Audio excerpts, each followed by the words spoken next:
This channel does not promote any violent, harmful, or illegal activities. All content provided by this channel is meant for an educational purpose only. সারা রাত ধরে গতকাল যা ঘটলো তাতে কতটা সুপ্রভাত বলা যায় আমার অন্তত জানা নেই, কিন্তু শিক্ষক বিদ্রোহে এসএসসি ভবন চত্বর কিভাবে উত্তাল হয়েছে আপনারা সারা রাত দেখেছেন। লাগাতার সেই কভারেজ আমরা করছি, সেই খবর আপনাদের সামনে তুলে ধরছি। আচার্য সদন ঘেরাও করে রেখেছেন চাকরিহারা শিক্ষকরা, তারা তাদের হকের দাবিতে আন্দোলনরত এই মুহূর্তে। গতকাল সারা রাত সেই ছবি দেখিয়েছি, যে কারণে আজ সুপ্রভাত বলতেও একটু সংকোচ হলো।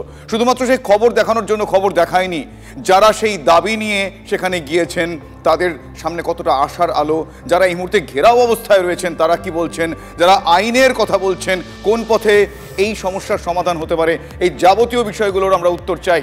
এসএসসি অফিসে চেয়ারম্যান সহ 25 জন এই মুহূর্তে আটকে রয়েছে। ঠিকই, তালিকা প্রকাশ না করলে যোগ্য অযোগ্য তালিকা প্রকাশ করা যাবে না। আপাতত চাকরিহারা শিক্ষকদের সঙ্গে আলোচনাতেও যাচ্ছে না কমিশন। তাহলে পরিস্থিতির জল কোন দিকে গড়াচ্ছে, এ প্রশ্নের উত্তর তাদের কাছে আছে। এই মুহূর্তে আমার সঙ্গে স্টুডিওতে রয়েছেন গতকাল সারা রাত এই ভয়াবহ অভিজ্ঞতা সাক্ষী যে দুজন। আমার সঙ্গে রয়েছেন নূর আমিনা গুলশান, চাকরিহারা শিক্ষক।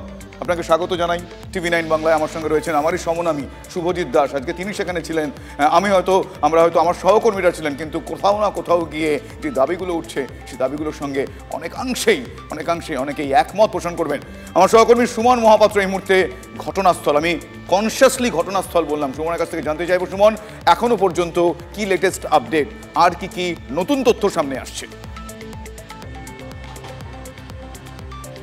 দেখো, একেবারে ভরা এপ্রিল, প্রচণ্ড গরম, তার মধ্যে কালকে সারাদিন সারা রাত জেগেছেন তারা।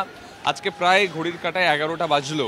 ইতিমধ্যেই ডিরোজিও ভবনের সামনে যে গ্রুপ সিডি কর্মীরা তারা অবস্থান চালিয়ে যাচ্ছিলেন, তাদের একজন অসুস্থ হয়ে পড়েছেন, চিকিৎসক দেখতে গিয়েছেন তাকে। অন্যদিকে এখানে এসএসসি অফিসের সামনে, আচার্য সদনের সামনে এখনও কিন্তু পুলিশ একেবারে নিশ্ছিদ্র বলয়ে তৈরি করে দাঁড়িয়ে রয়েছে এবং বাইরে দাঁড়িয়ে রয়েছেন চাকরিহারা যোগ্য শিক্ষকরা। তারা কিন্তু চেয়ারম্যানকে বেরোতে দেবেন না। চেয়ারম্যান সহ 25 জন আটকে আছেন, তাদেরকে খাবার, জল, ওষুধ ইত্যাদি নিয়ে যাওয়ার অনুমতি দিয়েছেন যোগ্য চাকরিহারা শিক্ষকরা, কিন্তু এরা এখনো কিন্তু শৌচালয় ব্যবহার করতে পারছেন না, এখনো কিন্তু পানীয় জলের অভাব রয়েছে ইত্যাদি একাধিক প্রতিকূলতা সত্ত্বেও তারা কিন্তু তাদের অবস্থান চালিয়ে যাচ্ছেন।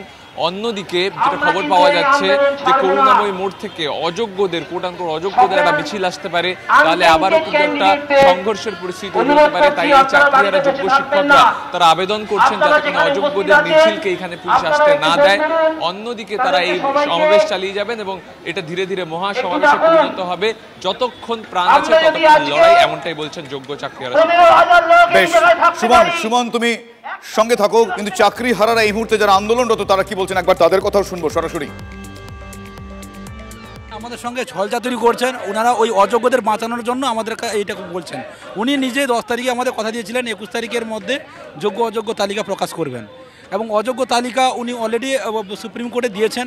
সেটাকে এখানে অযোগ্য তালিকা বাদে বাকি তালিকাটা যোগ্য হিসেবে যদি সার্টিফাইড করে দেন তাহলে আমরা বহাল থেকে যাব। এই সরল জিনিসকে ওনারা পাকাতে চাইছেন এবং অযোগ্যদের বাঁচাতে চাইছেন। যতক্ষণ আমাদের দাবি মিটবে না ততক্ষণ আমরা এখানেই থাকবো। এসি ঘরে বসে বলছে যারা অযোগ্য তারা লড়াই করছে, সে মিথ্যে কথা বলছে। আমরা অনেক কষ্টে চাকরিটা পেয়েছি, একটা চাকরির পরীক্ষায় পাশ করিনি, অনেক চাকরির পরীক্ষায় পাশ করেছি, কিন্তু যেটা ভালো সেটা নিয়েছি। তোমরা আমাদেরকে ইচ্ছা করে ডুবিয়েছো, ইচ্ছা করে রাস্তায় নামিয়েছো, আমাদেরকে তুলতে তো তোমাদেরই হবে। আচ্ছা, মধ্যশিক্ষা পর্ষদের সামনে এই মুহূর্তে একজন অসুস্থ হয়ে পড়েছেন, সেই ছবিটা দেখাবো প্লিজ। সেই ছবিটা আমি বিসিআরকে দেখাতে বলবো। এই মুহূর্তে মধ্যশিক্ষা পর্ষদের অফিসের সামনে একজন অসুস্থ হয়ে পড়েছেন, তিনিও আন্দোলনরত শিক্ষাকর্মী, চিকিৎসক এসেছেন সেখানে, হকের দাবিতে তারা সেখানে গিয়েছেন। তারা সারা রাত ধরে আন্দোলনরত ছিলেন। সুশোভন আমার সহকর্মী সেখানে রয়েছেন। সুশোভন, কি হয়েছে তার, কি বলছেন চিকিৎসকরা? দেখো, ইতিমধ্যেই একজন যিনি অবস্থান করছিলেন একেবারে করুণাময়ী মোড়ে, তিনি অসুস্থ হয়ে পড়েছেন এবং ইতিমধ্যেই চিকিৎসক তমনাশ ঘোষ তিনি পুরো দেখছেন এবং কি বর্তমান তার শারীরিক অবস্থা সেটা দেখছেন। আমার চিত্র সাংবাদিক চাঁদ মিয়া সেটাই মূলত একবার দেখাচ্ছেন এবং দেখো যারা এসছেন তারাও কিন্তু চিকিৎসককে পুরো বিষয়টা বোঝানোর চেষ্টা করছেন তাদের অবস্থা।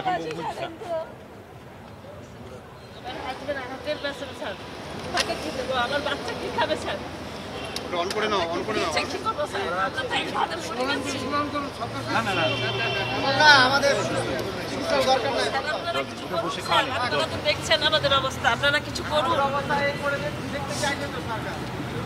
আপনারা কিছু করুন। আস্তে আস্তে আস্তে আস্তে বমি হয়ে সেটাই তো শেষ। আস্তে আস্তে আরেকটু একেবারে বুঝতে পারছো যে যারা মূলত রয়েছেন তারা কিন্তু এখানে অবস্থান চালিয়ে যাবেন সেই কথাই বলছেন, এবং তার মধ্যে একজন অসুস্থ হয়ে পড়েছেন, এবং তার পাশাপাশি কিন্তু এই পুরো করুণাময়ী মোড়, সেই করুণাময়ী মোড়ে কিন্তু একেবারে দেখা যাচ্ছে যে প্রচুর গ্রুপ সি এবং গ্রুপ ডি যারা এসেছিলেন সোমবার, তারা কিন্তু সোমবার বিকাল থেকে এখনো পর্যন্ত তারা অবস্থান করছে, যেটা প্রায় 24 ঘন্টা হতে যায়।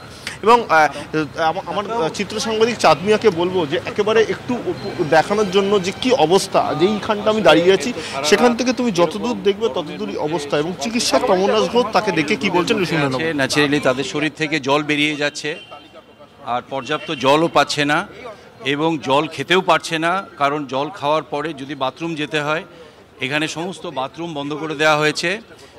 স্বাভাবিকভাবেই মহিলারা রাত্রেবেলা তারা অনেক কম জল খেয়েছে, কারণ কোনো বাথরুম পাবে না বলে। এখন সব মিলিয়ে ওনার শরীরে ডিহাইড্রেশন দেখা দিচ্ছে এবং তিনি অসুস্থ হয়ে পড়েছেন। ওনার শরীরে জল কমে গেছে, ডিহাইড্রেশন হচ্ছে, এবং উনি এই গরমের মধ্যে ঘামে অসুস্থ হয়ে পড়েছেন, কারণ উনি এমনিতে জল কম খেয়েছেন, কারণ সারা রাত বাথরুম পাননি, সমস্ত বাথরুম বন্ধ করা ছিল। স্বাভাবিকভাবেই উনি জল কম খেয়েছেন, বাথরুম যেতে হবে, কোথায় যাবেন এই ভয়ে।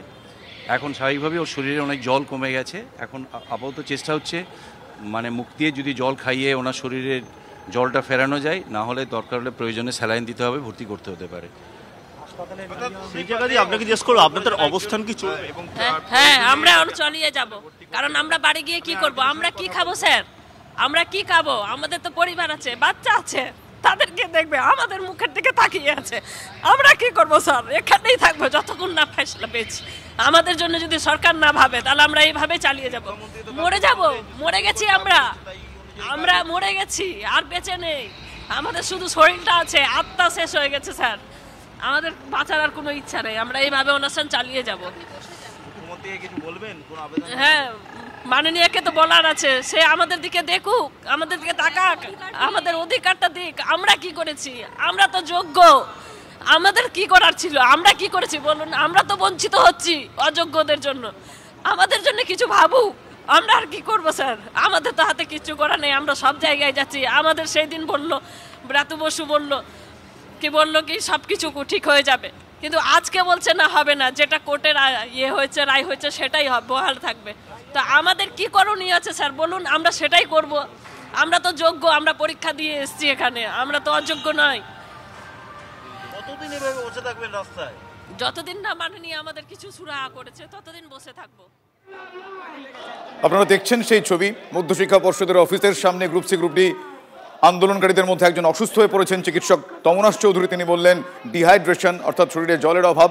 এই মুহূর্তে আমার সঙ্গে স্টুডিওতে যারা রয়েছেন আমি কথা বলবো, এবং তারা সারা রাত ধরে আমার সঙ্গে যারা রয়েছেন এই দুজন, তারাও সারা রাত ধরে সেখানে ছিলেন। আমাদের অফিসে আসার পর আমাদের তরফ থেকে আমরা রিকোয়েস্ট করি একটু জল খান, একটু কিছু খান, কিন্তু তারা বলছেন যে না, আমাদের সহযোদ্ধারা তারা সেখানে রয়েছে, আমরা পারবো না, কিন্তু কিছু বলার আছে, সেই কারণে আমাদের স্টুডিওতে তারা আজকে এসেছেন, কিছু বলতে চান। আমি নূর আমিনা তার কাছে যাব। নূর, গতকাল যে অভিজ্ঞতা ভয়াবহ, আমি জানি না কোন বিশেষণে আমি অভিহিত করব, আপনি প্লিজ সেটা একবার আমাদের দর্শকদের জানান।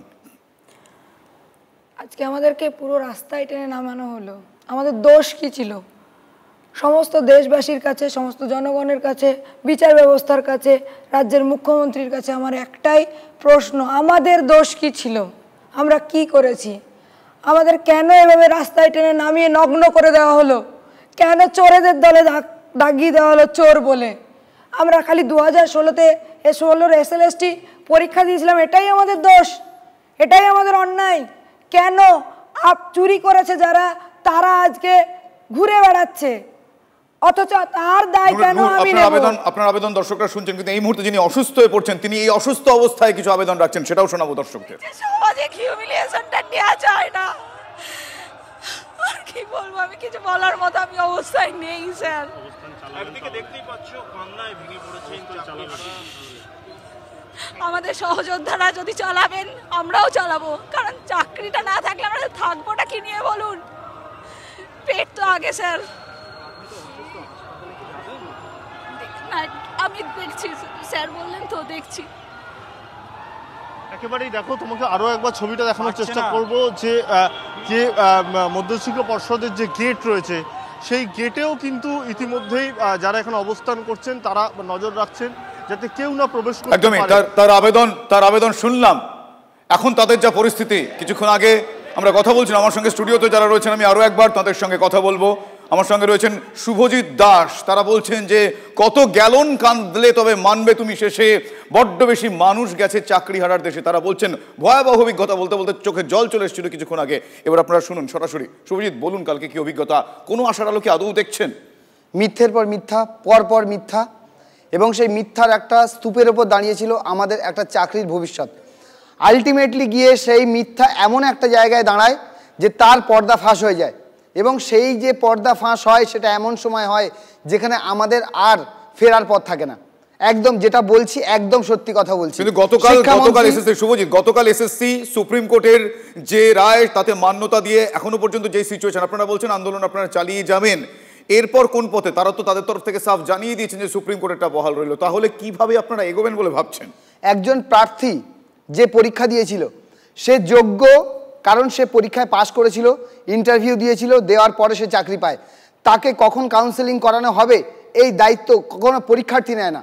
কে নেয়? নেয় বোর্ড, নেয় এসএসসি, নেয় সরকার, এবং তারা তিনজনে মিলে ডিসাইড করেছে যে কখন কাউন্সেলিং হবে। এই কাউন্সেলিং কখন হবে যে ডিসাইড করেছে তার দায়ভার, যে এই যে চাকরি পেয়েছে তার ভবিষ্যতের দায়ভার তার। এই দায়ভারটা কেন একজন পরীক্ষার্থী নেবে, কেন একজন চাকরিজীবী নেবে?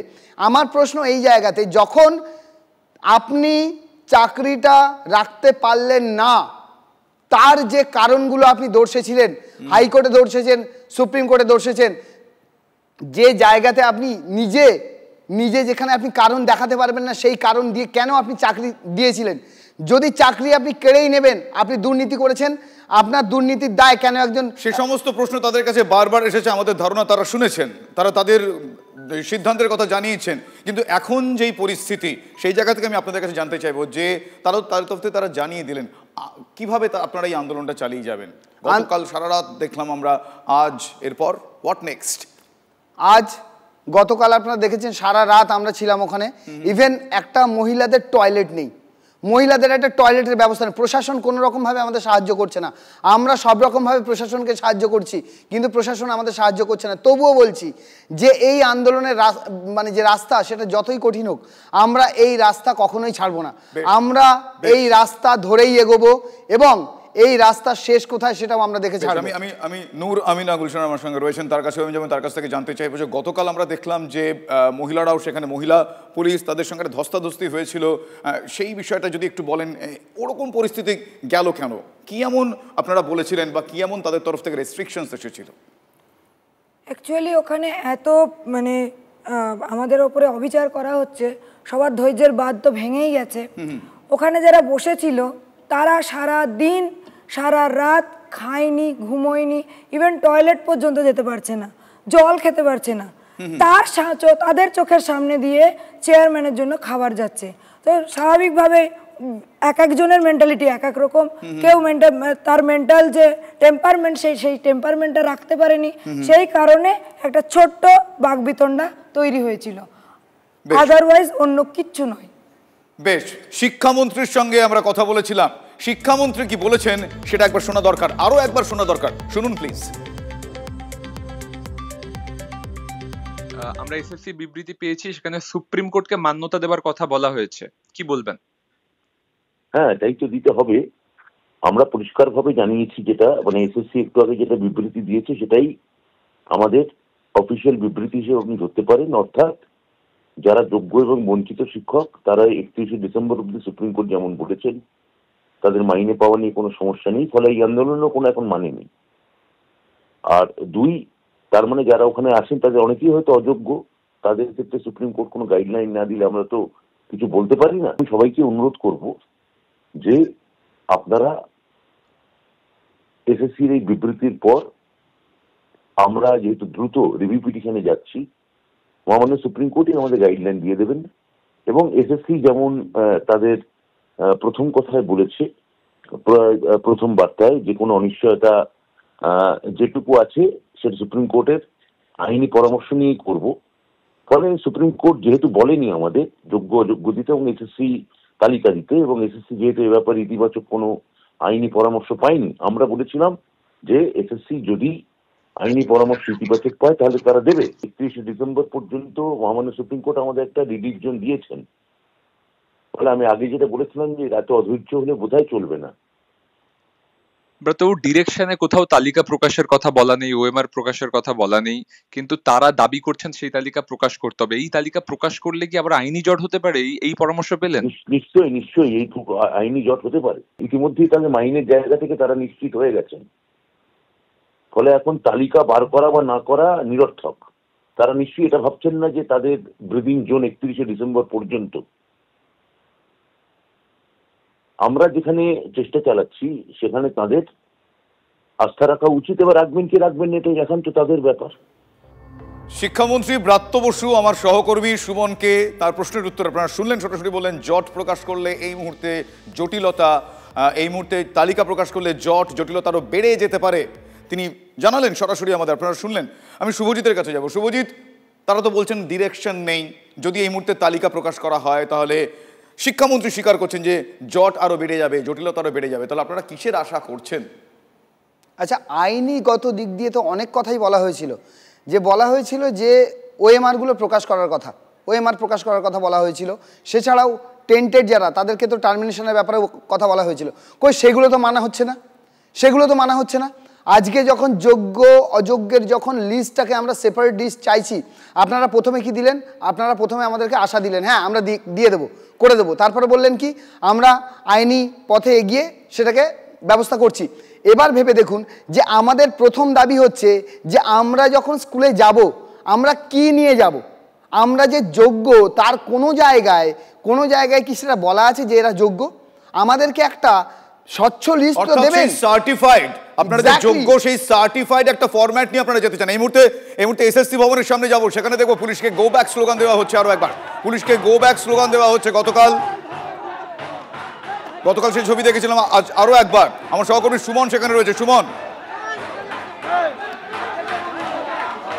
একেবারেই দেখো কোথাও এই চাকরিহারা যোগ্য শিক্ষকরা তারা ভয় পাচ্ছেন যে পুলিশ চেয়ারম্যানকে বের করে নিয়ে যেতে পারে। তার জন্যই পুলিশের কোনো আধিকারিক এই এসএসসি ভবনের দিকে আসলেই তাকে গো ব্যাক স্লোগান দেওয়া হচ্ছে, তাকে ফিরে যেতে অনুরোধ করা হচ্ছে। এই মুহূর্তে বিধাননগর পুলিশ কমিশনারের এক পুলিশ তিনি এসেছিলেন এবং তাকে কিন্তু রীতিমতো গো ব্যাক স্লোগান দিয়ে এখান থেকে বার করে দেওয়া হচ্ছে। আমি তাদেরকে শোনাবো তাদের কথোপকথনটা একটু। বলছি স্যার আপনি ফিরে যান, আপনারা কাকে বোঝাতে চাইছেন? কাকে বলছেন আপনারা কাকে বোঝাবেন, কাকে বোঝাতে চাইছেন? এই পুলিশ আধিকারিক তিনি কিন্তু এসেছিলেন এবং তখনই কিন্তু তাকে গো ব্যাক স্লোগান দিয়ে এখান থেকে বের করে দেওয়া হচ্ছে, হাত জোর করে অনুরোধ করা হচ্ছে চলে যান। তার সঙ্গে সঙ্গে ক্রমাগত গো ব্যাক স্লোগান দেওয়া হচ্ছে। সবটা মিলিয়ে এই মুহূর্তে এসএসসি ভবনের সামনে কি বলছেন আপনি কি জানিয়েছেন আপনার অফিসারকে? জানিয়েছেন অফিসারকে? কি বলছে অফিসার, কি বলছে? একেবারে পুলিশকে ঘিরে এই মুহূর্তে গো ব্যাক ছিলাম, আমি ভেতরে ছিলাম, আমি এটা নিতে এসেছি, আমি যেতে চাইছি, আমাকে যেতে দিচ্ছে না। উনি বলছেন উনি ভেতরে ছিলেন। শুনতে পেলে পুলিশ কর্মী বলছেন তিনি ভিতরে ছিলেন, কিন্তু বাইরে আসার পর তাকে আর ঢুকতে দেওয়া হচ্ছে না। এই মুহূর্তে গো ব্যাক স্লোগান, উত্তাল অবস্থা এবং তার সঙ্গে সঙ্গে এসএসসি ভবনের সামনে এই মুহূর্তে যোগ্য চাকরিহারা শিক্ষকরা তারা কিন্তু ক্রমাগত আন্দোলনের ঝাঁজ বাড়িয়ে যাচ্ছেন। একেবারে সেই ছবি আমরা দেখাচ্ছি আরো একবার। পুলিশকে গো ব্যাক স্লোগান, তিনি বলেন তিনি ভেতরে ছিলেন। আমরা যদি জানতে পারা যায় তো ভালো, তিনি ভেতরে কি দেখলেন, ভেতরের পরিস্থিতিটা যদি তার কাছ থেকে জানা যেত, কারণ তিনি ভেতরে গিয়ে কি দেখলেন, কি আছে ভেতরে, কারা আছেন, তারা কি বলছেন, সেটা কোনোভাবে জানা সম্ভব? সুমন,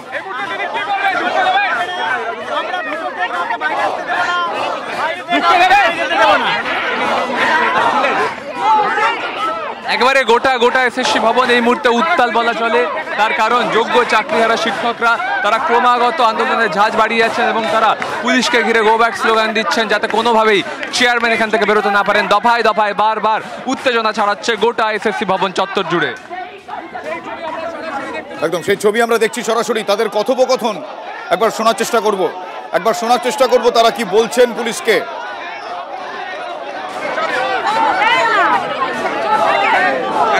ভেতরে ঢুকতে দেবেন না?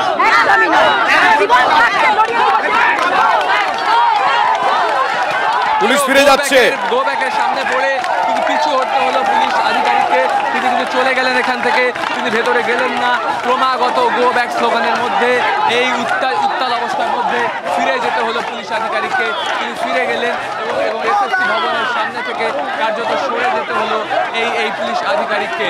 এবং ক্রমাগত তাপ বাড়ছে এই এসএসসি ভবন চত্বরে। তুমি দেখতে পাচ্ছ চাকরিহারা যোগ্য শিক্ষকরা তারা কোনো মতে এসএসসি চেয়ারম্যানকে বেরোতে দেবেন না এবং তার জন্যই তারা পুলিশ আধিকারিকদের ভেতরে প্রবেশ করতে দিচ্ছেন না। শুভজিৎ, একেবারে সেই ছবি সব কথা বলছে, তাদের স্লোগানিং এই মুহূর্তে এসএসসি স্কুল সার্ভিস কমিশন ভবনের সামনে এই মুহূর্তে দেখতে পাচ্ছেন আপনারা ছবি সরাসরি। আমার সহকর্মী সুমন ছিলেন সেখানে। পুলিশকে লক্ষ্য করে go back slogan, police go back স্লোগানের সামনে পুলিশের আর কোনো বক্তব্য কাজে আসলো না। পুলিশ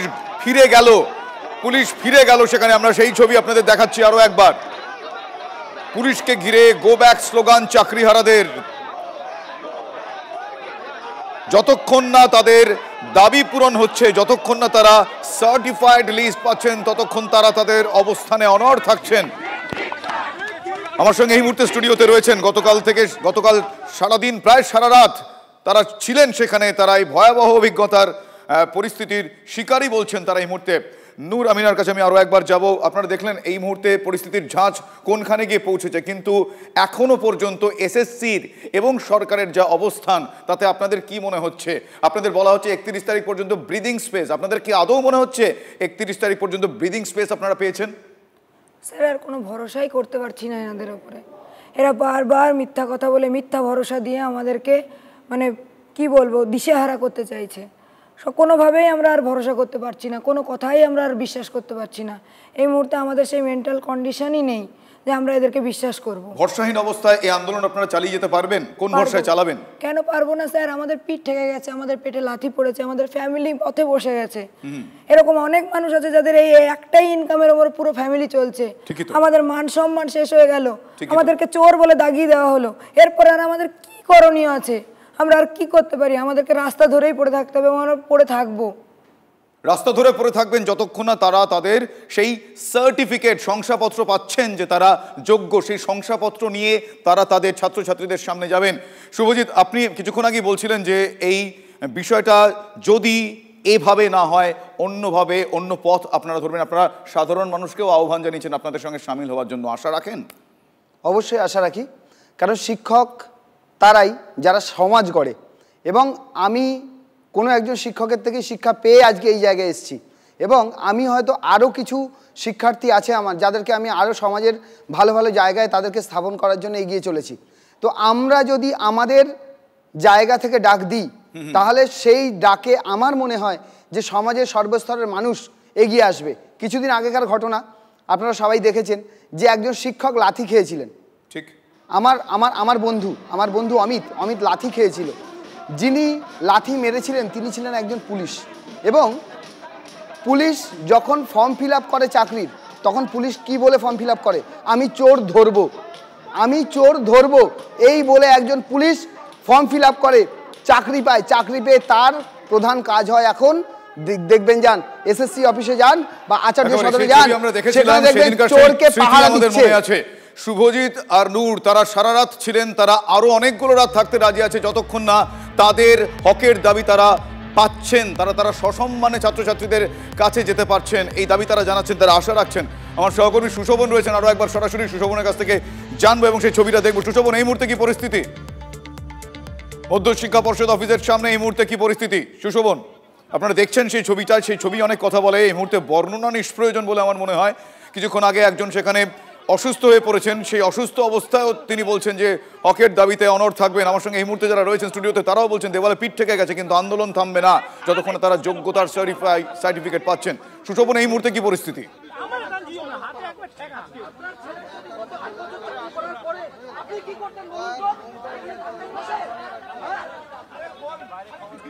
সুশোভন কি সঙ্গে আছো?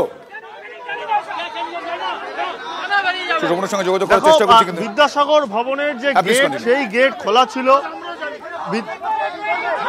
বিদ্যাসাগর ভবনের যে গেট, সেই গেট খোলা ছিল।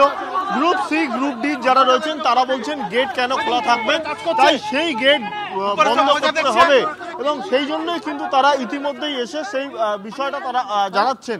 আচ্ছা আপনাকে জিজ্ঞাসা করবো, আপনারা বিদ্যাসাগর ভবনে এসছেন গেট বন্ধ করতেন বলছেন কারণ? দেখুন ওখানে ক্যান্টিন আছে, ওখান দিয়ে এনারা খাবার সরবরাহ করছে। আমরা ওই 3টে গেট আটকে রেখেছি ডিরোজিওর ভবনে, ওনারা এখান দিয়ে খাবার সরবরাহ করছে। আমরা ওখানে না খেতে পেয়ে মরে যাচ্ছি আর ওনারা এখান দিয়ে খাবার সরবরাহ করছে। একে তো এরা চোর, যত ক্লার্ক আছে এখানে সব করে চোর করেছে এখানে ডিরোজিওর ভবনে, তার জন্য আমরা আজ রাস্তা, আবার এই চোরেরাই আবার চোরেদের জন্য খারাপ পাঠাচ্ছে ওই ক্যান্টিন থেকে। সেই জন্য আমরা এটাকেও আমরা বন্ধ করছি, এখানেও কারো আমরা ঢুকতে দেবো না আজকে। এই গেট কি পুরোপুরি বন্ধ করতে বলছেন? অবশ্যই এখান থেকে খাবার সাপ্লাই হচ্ছে পর্ষদের অফিসে। আমাদের দাবি ক্যান্টিন বন্ধ, খাবার যাচ্ছে। এই বিদ্যাসাগর ভবনের সাথে আমাদের কোনো সম্পর্ক, ক্যান্টিনে সাপ্লাই কেন যাবে এই বলতে যাচ্ছে? আমাদের 8 জন ওখানে অভুক্ত হয়ে পড়ে আছে, তাদের বিদ্যুৎ কেটে দিয়েছে, জলের কোনো ব্যবস্থা নেই। তারা কি মরতে এসছে নাকি? সরকারি চাকরি দিয়ে পেয়েছে, দম থাকলে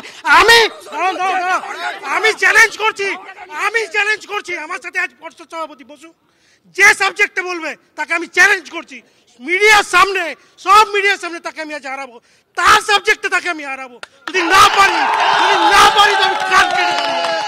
দম থাকলে আসুক।